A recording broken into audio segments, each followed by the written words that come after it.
നമസ്കാരം. നവീൻ ബാബുവിന്റെ മരണം ആത്മഹത്യയാണെന്ന് നിയമവിദഗ്ധർ ഒന്നും തന്നെ അംഗീകരിക്കുന്നില്ല. അതിന് അവർ പല കാരണങ്ങളും പറയുന്നു. അതിലെ പ്രധാന കാരണം എന്ന് പറയുന്നത് അദ്ദേഹത്തിന്റെ ഡിപ്പാർട്ട്മെന്റ് റവന്യൂ ആണ് എന്നത് തന്നെയാണ്. അദ്ദേഹം ഇതുപോലെ ഒരുപാട് ആരോപണങ്ങൾ കേട്ടു തന്നെയാണ് ഉയർന്നു വന്നിട്ടുണ്ടാകുക. കാരണം അഴിമതി രഹിതനും സത്യസന്ധനും ആയിരുന്നല്ലോ. അതുകൊണ്ട് ആരോപണങ്ങൾക്കൊന്നും പഞ്ഞമുണ്ടാകില്ല. തങ്ങൾക്ക് വശംവദരാകാത്ത ഉദ്യോഗസ്ഥരോട് രാഷ്ട്രീയ പാർട്ടികൾ സ്വീകരിക്കുന്ന നിലപാട് എന്തൊക്കെയായിരിക്കുമെന്ന് നാം നിത്യേന കാണുന്നതാണ്. നവീൻ ബാബുവിന് ഇതൊന്നും ഒരു പുതിയ കാര്യമാകാൻ അതിനാൽ സാധ്യതയുമില്ല. അതുകൊണ്ട് ഇങ്ങനെ ഒരു അപമാനത്തെ തുടർന്ന് അദ്ദേഹം പോയി ആത്മഹത്യ ചെയ്യാനുള്ള സാധ്യത അതുകൊണ്ട് തന്നെ നിയമവിദഗ്ധർ ചൂണ്ടിക്കാണിക്കുന്നുമില്ല. ഇനി ഇത്തരത്തിൽ ആത്മഹത്യ ചെയ്യുന്നു എന്ന് കരുതുക. ആരോപണം കേട്ടിറങ്ങി അദ്ദേഹം ക്വാർട്ടേഴ്സിൽ എത്തിയ ഉടൻ തന്നെയല്ലേ, ആ ഒരു ഷോക്കിൽ തന്നെയല്ലേ ആ ആത്മഹത്യ ചെയ്യേണ്ടിയിരിക്കുന്നത്. അങ്ങനെയല്ലേ സാധാരണയായി സംഭവിക്കുന്നത്. ഒരു ഷോക്ക് ഉണ്ടാകുന്നു, ഉടനെ ആ ഒരു ഷോക്കിൽ നിന്ന് മുക്തമാകാതിരിക്കുമ്പോഴാണ് നേരെ പോയിട്ട് ആത്മഹത്യ ഉൾപ്പെടെയുള്ള കാര്യങ്ങളിലേക്ക് ഒരു മനുഷ്യൻ കടന്നു പോകുന്നത്, ആ വഴിയെ കടന്നു പോകുന്നത്. അതുപോലെ അദ്ദേഹം സ്ഥിരം ലാപ്ടോപ്പ് ഉപയോഗിക്കുന്ന വ്യക്തിയാണെന്ന് പറഞ്ഞിട്ടുണ്ട് അദ്ദേഹത്തിൻ്റെ ഭാര്യയും മക്കളും. അദ്ദേഹത്തിൻ്റെ പക്കലെത്തുന്ന ഓരോരോ വിഷയങ്ങൾക്കും ഓരോരോ കത്തുകൾക്കും ഓരോരോ ചോദ്യങ്ങൾക്കും അപ്പോൾ തന്നെ മറുപടി കൊടുക്കാറുമുണ്ട്. എല്ലാം വളരെ അപ് ടു ഡേറ്റ് ആയിരുന്ന ഒരു ഉദ്യോഗസ്ഥൻ, വീട്ടുകാരോട് എന്തും തുറന്നു പറയാവുന്ന സാഹചര്യമുള്ള ഒരാൾ. അങ്ങനെ ഒരാൾ ഒരു ആത്മഹത്യാക്കുറിപ്പ് എഴുതിയിട്ടില്ല. അങ്ങനെ പറയുമ്പോൾ അതിലൊരു സംശയം നിഴലിക്കുന്നുണ്ട്. അദ്ദേഹം നാട്ടിലേക്ക് പുറപ്പെടാൻ ട്രെയിനിൽ കയറി എന്ന് പറയുമ്പോഴും ഭാര്യയെ വിളിച്ചു പറയുന്നുണ്ട്. അപ്പോൾ ടൈം അങ്ങ് പോവുകയല്ലേ ആത്മഹത്യയിൽ നിന്ന് വ്യതിചലിക്കാനായിട്ട്. ഒരാളുമായി സംസാരിക്കുമ്പോൾ പോലും നമ്മൾ ആ ഒരു പ്രവണതയിൽ നിന്ന് മാറിപ്പോകാനുള്ള സാധ്യതകളുണ്ടെന്ന് എല്ലാവർക്കും അറിയാം. നമ്മൾ സ്നേഹിക്കുന്നവരുമായിട്ടൊക്കെ നമ്മുടെ വിഷമങ്ങൾ പങ്കുവയ്ക്കാൻ കഴിഞ്ഞാൽ തന്നെ ഇത്തരം പ്രവണതകളിൽ നിന്ന് നമുക്ക് മാറിപ്പോകാൻ സാധിക്കേണ്ടതാണ്. അപ്പോൾ അത്തരത്തിൽ ഭാര്യയെയും മക്കളെയും ഒക്കെ അത്രയേറെ സ്നേഹിക്കുന്ന നവീൻ ബാബു വെളുപ്പിന് റെയിൽവേ സ്റ്റേഷനിൽ വന്നിരുന്ന ശേഷം ആത്മഹത്യയെക്കുറിച്ച് ആലോചിക്കുമെന്ന് പറയുന്നതൊന്നും തന്നെ വിശ്വസിക്കാൻ പറ്റുന്നതല്ല. പിന്നെ പറയുന്ന ഒരു നറേറ്റീവ്, റെയിൽവേ സ്റ്റേഷനിൽ പോകുന്ന ഒരാൾ വഴിക്ക് ഇറങ്ങി എന്ന് ഡ്രൈവർ ഷംസുദ്ദീൻ പറയുന്നതാണ്.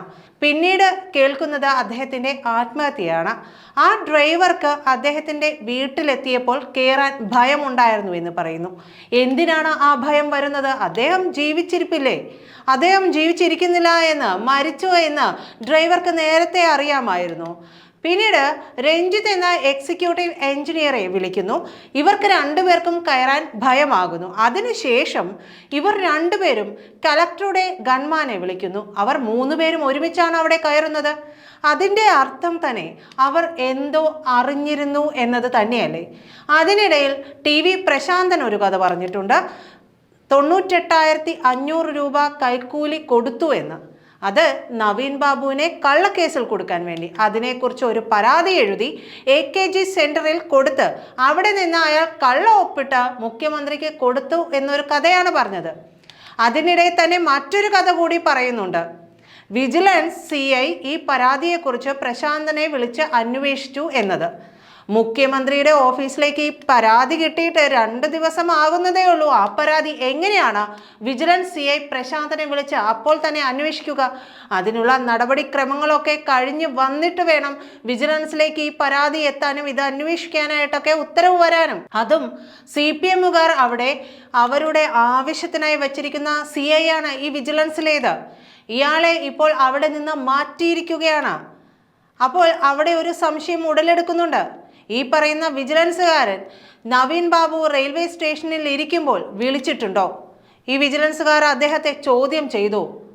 ഇതൊക്കെ അന്വേഷിക്കേണ്ട കാര്യങ്ങളാണ്. ഇതൊന്നും തന്നെ അന്വേഷിച്ചിട്ടില്ല. പിന്നെ പോലീസ് പറയാത്ത മറ്റൊരു കാര്യം, അത് ആ വാതിൽ തുറന്നിട്ടിരിക്കുകയായിരുന്നു. ആ ക്വാർട്ടേഴ്സിൻ്റെ വാതിൽ തുറന്നിട്ടിരിക്കുകയായിരുന്നു.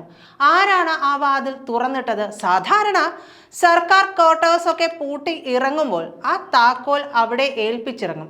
സർക്കാർ ക്വാർട്ടേഴ്സ് എന്നല്ല, നമ്മളിപ്പോൾ ഒരു വീട് മാറി പോകുമ്പോൾ പോലും എങ്ങനെയാണ്, ഇനിയിപ്പോൾ ഒരു ഓഫീസ് ഷിഫ്റ്റിംഗ് ആണെന്ന് വയ്ക്കുക, അപ്പോൾ പോലും നമ്മൾ ആ താക്കോൽ അതിൻ്റെ വേണ്ടപ്പെട്ട അതിൻ്റെ ഉടമസ്ഥരെയൊക്കെ ഏൽപ്പിച്ച് പറഞ്ഞതിന് ശേഷമാണ് ഇറങ്ങുക. ഇത് അതല്ല പറയുന്നത്, താക്കോൽ ഏൽപ്പിച്ച് ഇറങ്ങുകയല്ല. പിന്നീട് അങ്ങോട്ട് നമ്മൾ വരുന്നതേയില്ല. ഒരു താക്കോൽ കയ്യിലുണ്ടായിരുന്നു എന്ന് പറയുന്നുണ്ട്. നവീൻ ബാബുവിൻ്റെ കയ്യിൽ മറ്റൊരു താക്കോൽ ഉണ്ടായിരുന്നു എന്ന് പറയുന്നുണ്ട്. ഇത് ശുദ്ധ തട്ടിപ്പല്ലേ? ഇനി തിരിച്ചു വരാത്ത ഒരു സ്ഥലത്തെ റൂമിൻ്റെ താക്കോൽ എന്തിന് കൈവശം വയ്ക്കണം? അപ്പോൾ 2 താക്കോലും കൊടുത്തിട്ട് തന്നെയാകും നവീൻ ബാബു ഇറങ്ങിയിട്ടുണ്ടാകുക എന്നത് ഉറപ്പാണ്. അപ്പോഴും സംശയം ബാക്കിയാണ്, ആരാണ് ആ വാതിൽ തുറന്നത്? ഇനി പോസ്റ്റ്മോർട്ടം റിപ്പോർട്ടിലും പൊരുത്തക്കേടുണ്ട്. അത് നമ്മൾ നേരത്തെ പറഞ്ഞിരുന്ന കാര്യമാണ്. മലമൂത്ര വിസർജനം ഉണ്ടാകാം, സെമൻ, സലൈവ എന്നിവയൊക്കെ പോകാം. ഇതൊന്നും ഉണ്ടായിട്ടില്ല. മാത്രമല്ല അതിൽ പറയുന്ന ഒരു കാര്യം, ഡോക്ടർ എഴുതിയിരിക്കുന്നത് വയറ്റിൽ ഭക്ഷണമൊന്നും ഉണ്ടായിരുന്നില്ല എന്നതാണ്. പുലർച്ചെ വരെ നടക്കുന്ന ഒരാൾ, പുലർച്ചെ വരെ, അതായത് പുലർച്ചെയാണല്ലോ അദ്ദേഹം ആത്മഹത്യ ചെയ്തു എന്ന് ഇവർ പറഞ്ഞു വയ്ക്കുന്നത്, അതുവരെ റെയിൽവേ സ്റ്റേഷനിൽ അടക്കം പോവുകയും അതിനിടയിൽ ഓട്ടോറിക്ഷയിൽ കയറി ഇറങ്ങി, 3 തവണ ഓട്ടോറിക്ഷയിൽ കയറി ഇറങ്ങി എന്നൊക്കെയുള്ള നറേറ്റീവാണ് പറഞ്ഞിട്ടുള്ളത്. അതിനിടയിൽ അദ്ദേഹത്തിന് യാതൊരു തരത്തിലുമുള്ള വിശപ്പ് ഉണ്ടായിട്ടില്ലേ? അദ്ദേഹം ഒരു വെള്ളം പോലും വാങ്ങി കുടിച്ചിട്ടില്ലേ? ഇതൊക്കെ വിശ്വസിക്കുന്നത് എങ്ങനെയാണ്?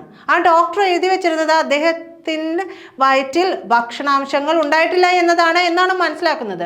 എന്തായാലും ഇതൊരു വല്ലാത്ത റിപ്പോർട്ടായി പോയി എന്നേ പറയാൻ. പിന്നെ ചെവി, മൂക്ക്, തൊണ്ട എന്നിവിടങ്ങളിലെ ചെറിയ ഞരമ്പുകളൊക്കെ പൊട്ടി, അതായത് ആത്മഹത്യ ചെയ്യുന്നതിൻ്റെ വെപ്രാളത്തിൽ ഇതൊക്കെ അതായത് ആത്മഹത്യ ചെയ്യുമ്പോൾ സ്വാഭാവികം ഉണ്ടാകുന്ന ആ വെപ്രാളത്തിൽ ഇതെല്ലാം പൊട്ടി രക്തം വരാൻ, അതത് സ്ഥലങ്ങളിലൊക്കെ രക്തം വരാനുള്ള സാധ്യതയുണ്ട്.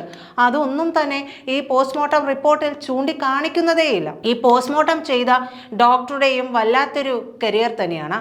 ഹോമിയോപ്പതി പഠിക്കുന്നു, അവിടെ നിന്നും 1 വർഷം MBBSന് പോകുന്നു, പിന്നെ മറ്റേതോ ഒരു സ്റ്റേറ്റിൽ പോയിട്ട് ഫോറൻസിക് പഠിക്കുന്നു, പിന്നീട് വന്നത് ഈ ഇതുപോലെ പോസ്റ്റ്മോർട്ടം ചെയ്യുവാനൊക്കെ ആയിട്ടാണ്. മാത്രമല്ല ആയ കാലം മുതൽ ഇദ്ദേഹം ഈ ഡോക്ടർ SFI, DYFI, CPM ബന്ധത്തിൽ വന്നയാളാണ്. കൂടാതെ ഹോമിയോപ്പതിക്ക് അഡ്മിഷൻ കിട്ടിയത് ആർട്സ് ക്വാട്ടയിൽ കൂടിയാണ്. എന്തായാലും ഇനി ഈ കുഴപ്പത്തിലാകാൻ പോകുന്നത് ഇത്ര നാൾ ഒളിച്ചിരുന്ന ഈ ഡോക്ടർ കൂടിയാണ്. കൂടാതെ CBI വരുന്നുണ്ടെങ്കിൽ ഈ ഡോക്ടറും ഷംസുദ്ദീനും കുടുങ്ങുമെന്നുള്ളത് ഉറപ്പാണ്. അയാളുടെ പോസ്റ്റ്മോർട്ടം റിപ്പോർട്ടിൽ, ഈ ഡോക്ടറുടെ പോസ്റ്റ്മോർട്ടം റിപ്പോർട്ടിൽ വേണ്ടപ്പെട്ട വിവരങ്ങളൊന്നും തന്നെ ഇല്ല. CBI ആണ് വരുന്നതെങ്കിൽ എന്തായാലും ഇനി ഡോക്ടറുടെ കാര്യം ഗോവിന്ദയാണ്. CPMനെ സഹായിക്കാൻ സാധിക്കില്ല. പലതും പൊരുത്തക്കേടുകൾ തന്നെയാണ്. ഇപ്പോഴും പോലീസ് പറയുന്നില്ല ആ വാതിൽ തുറന്നത് ആരാണെന്ന്. ഈ കേസ് തെളിയണം എന്നുണ്ടെങ്കിൽ കിമ്പളം വേണ്ടാന്ന് വെക്കാൻ പറ്റുന്ന, സമയത്ത് തന്നെ പ്രമോഷനും അല്ലെങ്കിൽ സമയത്തിനേക്കാൾ പെട്ടെന്ന് തന്നെ പ്രമോഷനും ഒക്കെ വേണമെന്ന് പറയുന്ന ഉദ്യോഗസ്ഥർ അന്വേഷിക്കാതിരിക്കണം. അങ്ങനെയെങ്കിൽ ഈ കേസ് തെളിയും. അതല്ലെങ്കിൽ ഇതിന് CBI തന്നെ വരേണ്ടി വരും. CBIയും അട്ടിമറിച്ച കേസുകളുണ്ട്. പക്ഷെ അത്തരത്തിലുള്ള അട്ടിമറിക്കുള്ള സാധ്യത ഇവിടെ ഇല്ലാതെ ഇരിക്കണം. അതിനു വേണ്ട കാര്യങ്ങൾ നവീൻ ബാബുവിൻ്റെ കുടുംബം ചെയ്യേണ്ടതുമാണ്. എന്തായാലും ഈ വാതിൽ തുറന്നത് ആരാണ്? നവീൻ ബാബുവിന് സംഭവിച്ചത് എന്താണ്? അദ്ദേഹത്തെ കൊന്ന് കെട്ടിത്തൂക്കിയതാണോ? ഇതിനുള്ള സാധ്യതകളെല്ലാം തന്നെ ഇതിനകം തന്നെ പുറത്തു വന്നു. നവീൻ ബാബുവിൻ്റെ ഭാര്യയും പല തെളിവുകളും കോടതിക്ക് മുമ്പാകെ സമർപ്പിക്കുകയും ഒക്കെ ചെയ്തിട്ടുണ്ട്. പക്ഷേ അവിടെയും സംശയത്തിൽ നിൽക്കുന്നത് CPMൻ്റെ ബന്ധം തന്നെയാണ്. കാരണം CPMനെ ഈ കേസ് ഇങ്ങനെ അങ്ങ് ഒതുക്കി തീർക്കാനുള്ള സകല ശ്രമങ്ങളും നടത്തുന്നുണ്ട് എന്നുള്ളത് അവരുടെ വെപ്രാളവും പരവേശവും ഒക്കെ കണ്ടാൽ തന്നെ മനസ്സിലാക്കാൻ കഴിയും. മനുഷ്യരാരും പൊട്ടന്മാരൊന്നുമല്ല. എല്ലാ കാലവും എല്ലാവരെയും പൊട്ടന്മാരാക്കാനും സാധിക്കില്ല എന്നുള്ളത് CPM മനസ്സിലാക്കണം. കാരണം നിങ്ങൾ സ്വയം പൊട്ടന്മാരായിക്കൊണ്ടിരിക്കുകയാണ്. ഈ കേസിൻ്റെ ഏതാണ്ട് ഉള്ളുകള്ളികളൊക്കെ സാധാരണ ഒരു മലയാളിക്ക് പോലും മനസ്സിലായി കഴിഞ്ഞിട്ടുള്ളതാണ്. എന്തായാലും ഈ കേസ് തെളിയണമെന്നുള്ളത് എല്ലാവരുടെയും, ആ കുടുംബത്തിൻ്റേതുപോലെ ഓരോ മലയാളിയുടെയും ആഗ്രഹം തന്നെയാണ്. നന്ദി.